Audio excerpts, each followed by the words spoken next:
నా పేరు రాజిరెడ్డి, మాది నిజామాబాద్ డిస్ట్రిక్ట్ బాన్సువాడ. నేను అస్తమా, అలర్జీ, బాగా ఇబ్బందితో, జలుబుతోని, ఆయాసంతో ఇబ్బంది పడేవాడిని. గత 4-5 years నుంచి సివియర్గా ఉండేది. ఇప్పుడు ఒక 3 నెలల కింద చూయించుకున్న తర్వాత, ఆ ట్రీట్మెంట్ తీసుకున్న తర్వాత సార్ దగ్గర, విష్ణురావు సార్ దగ్గర నాకు పూర్తిగా నయం అయిపోయింది. మెడిసిన్ వాడతలేదు 1 month నుంచి, ఎలాంటి బాధ లేదు. అంతకుముందు నిద్ర లేని రాత్రులు చాలా ఉండేది.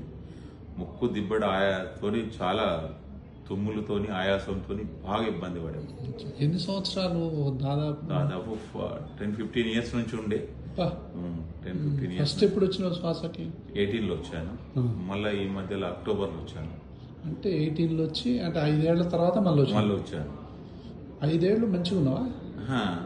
5 ఏళ్ళు మంచిగా ఉన్నా కానీ కొద్దిగా ఉండేది, వేసుకునేవాడిని కంటిన్యూగా. మంచిగా 18 ముందు ఎట్లా ఉండేది పరిస్థితి? 18 ముందు ఇక అది కాదు, అంతే వర్ణన అవుతాయి కదా. అది కూడా బాగా ఇబ్బందితోనే ఉండేవాడిని. 18లో చూసిన తర్వాత వచ్చాను. వచ్చిన తర్వాత తగ్గిన తర్వాత అడుపు వచ్చేది అప్పుడప్పుడు. ఇప్పుడు వీడికి వచ్చిన తర్వాత మొన్న నుంచి మాత్రం ఎలాంటి లేదు. తుమ్ములు కానీ, ఆయాసం కానీ, దగ్గు కానీ, పిల్లి కూతలు కానీ, అసలు మందులే వాడతలేదు. అంత క్యూర్ అయిపోయింది. అంటే ఇది అంటే నీ నిద్రకు కానీ, నీ పనులకు కానీ ఆటంకంగా 10-15 సంవత్సరాలు ఎంత బాధపడ్డావు నువ్వు దీంతో? విపరీతంగా, అసలు చెప్పరానంత బాధ. అసలు ఎక్కడ పోయేది లేదు, అసలు ఉండేది లేదు. నేను అగ్రికల్చర్ చేస్తాను, పొలం కాడికి పోతాను. అసలు పోగానే అసలు తుమ్ములు అనేవి విపరీతంగా వచ్చేసాయి.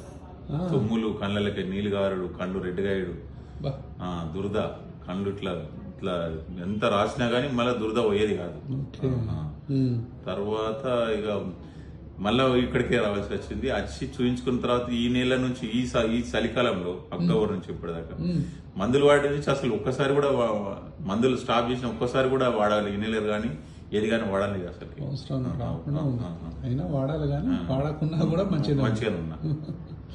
తర్వాత నైట్ నిద్ర డిస్టర్బ్ అయ్యేది? రాకముందు డిస్టర్బ్ అయ్యేది, నాకే తెలిసిపోయేది. అది ఆయాసం వచ్చినట్టు, ఇబ్బంది అయినట్టు నాకే అర్థమైపోతుంది. అరే ఈ రోజు నాకు ఏదో తేడా కొడుతుంది.